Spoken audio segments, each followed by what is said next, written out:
Welcome to Infinity Cast, the space where we explore the boundless complexities of the human mind. I'm your host, Jen Halden. Today, we're turning our attention to a term we hear a lot in popular culture, but one that has deep and often misunderstood clinical roots: narcissism. We're going to try and look past the label and understand the person. And to help guide us through this nuanced landscape, I'm so glad to be joined by my co-host, Vale. Thanks for having me, John. It's a really important topic. The word narcissist gets used as a simple insult, but from a clinical standpoint, we're talking about Narcissistic Personality Disorder, or NPD. It's a formal diagnosis with a specific set of criteria. And what are some of those core criteria? How does a clinician begin to identify this? Well, the hallmarks are a pervasive pattern of grandiosity, a constant need for admiration, and a profound lack of empathy. But what's crucial to understand is that this isn't just someone who is a bit arrogant. This is a deeply ingrained pattern of behavior that severely impacts their relationships and their own ability to function. That's a key distinction, the difference between having some narcissistic traits, which many of us might exhibit from time to time, and having the actual disorder. You mentioned grandiosity. It sounds like extreme confidence, but I get the sense it's more complicated than that. It is. In fact, it's often the complete opposite.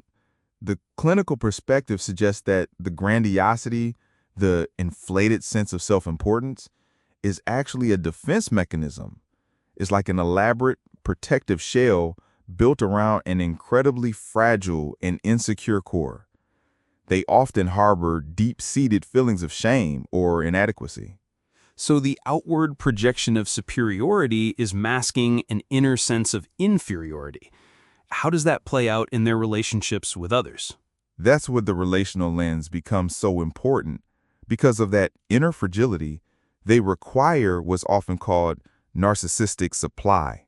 They need constant validation, admiration, and attention from others to maintain their sense of self-worth. People in their lives can start to feel less like partners or friends and more like sources of fuel.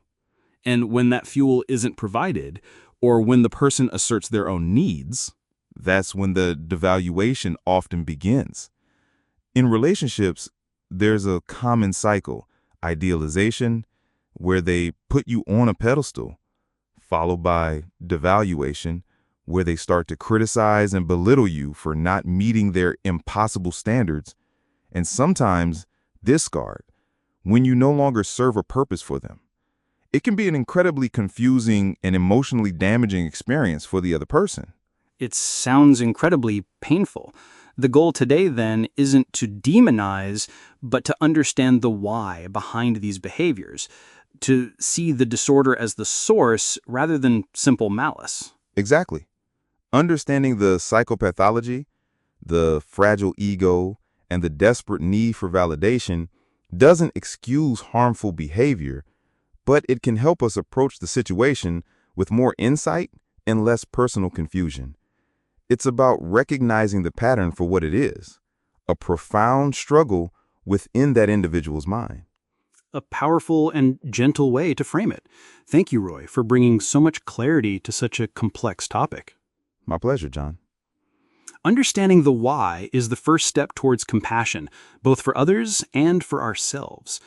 That's all the time we have for today on Infinity Cast. Join us next time as we continue to explore the mind.